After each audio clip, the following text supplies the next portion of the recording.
सरकार सिलेक्टिव कार्रवाई कर रही है। ईडी की कार्रवाई हो, सीबीआई की कार्रवाई हो, कोई भी कार्रवाई हो, इनकी सिलेक्टिव होती है। आपने देखा होगा दिल्ली के दंगे हुए, उसमें भी सिलेक्टिव कार्रवाई हुई। जो जाके लड़का वहाँ टोपी पहन के और वही पत्थर मार रहा है जो यात्रा से निकला है, मतलब वो हनुमान जी का प्रोसेशन जो था उसमें से निकल के वही पत्थर मार रहा है, उसको तो नहीं पकड़े। और मुसलमानों का रोज़ा इफ्तियार जिस वक्त हो रहा था उस वक्त मुसलमान बेचैन हो गए थे, वही यात्रा से जाने क्यों दिया, गुजरने क्यों दिया। तो ये उनका डेकोरम है, पूरा डिज़ाइन है आरएसएस का दंगे कराने का।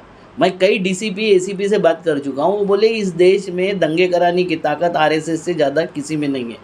आपने देखा होगा अभी एक शिंदे नाम का लड़का है जो आरएसएस का स्वयंसेवक है, कश्मीर से लेके कन्याकुमारी तक उसने काम किया। उसने क्या क्या बताया है कि बम बनाने का ट्रेनिंग कैसे दिया, किस तरीके से झंझट लगाते थे, बीजेपी को फ़ायदा हो बीजेपी को, इसलिए कैसे विस्फोट करवाया, उस विस्फोट में हमारे कौन कौन लोग थे और विस्फोट कराने वालों की भी हत्या कैसी की है, वो तो डिटेल बताया ना। उसने तो एफिडेविट दिया है, नांदेड़ के कोर्ट में एफिडेविट दिया है। उसका तो मीडिया दिखा नहीं रहा, बाकी मीडिया तो ये बाकी का दिखाता इसलिए क्योंकि ये गोदी मीडिया है। आप जैसा मीडिया वालों को उसको सामने लाना चाहिए। परवेश वर्मा की जगह अगर से कोई परवेज खान होता तो क्या अब तक उस पर कुछ कार्रवाई हो जाती? अब तक तो उसके घर में बुलडोजर चल चुका होता। बुलडोजर चल? हाँ, उसका घर बार दुकान सब तबाह हो चुका होता। ये सिलेक्टिव जो कार्रवाई हो रही है इसके लिए मैं बोलता हूँ, बाद में बार बार शमसुद्दीन इस्लाम जो है, शमसुल इस्लाम आपके मुस्लिम विचारवंत है, वो बोलते हैं कि मुसलमानों को ये समझने की ज़रूरत है कि जितने भी डेमोक्रेटिकल आंदोलन है उसमें शामिल होना चाहिए।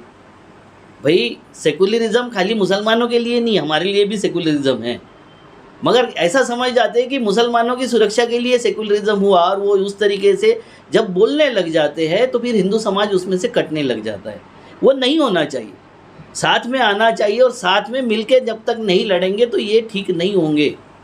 ये बाकी की बातें जो है वो उनके राजनीति है। अभी एक ने बोला पुण्य प्रसन्न वाजपेयी ने, बीजेपी ने जैसे ही बोला कि ये राष्ट्रभक्त है हम लोग, बीजेपी तो बार बार बोलती है, मगर पुण्य प्रसन्न वाजपेयी बोलते हैं कि इनके लिए राष्ट्र मतलब सत्ता। तो ये इनकी भक्ति है सत्ता के लिए, ये देश वेश को राष्ट्र नहीं बोलते, ये सत्ता को राष्ट्र बोलते।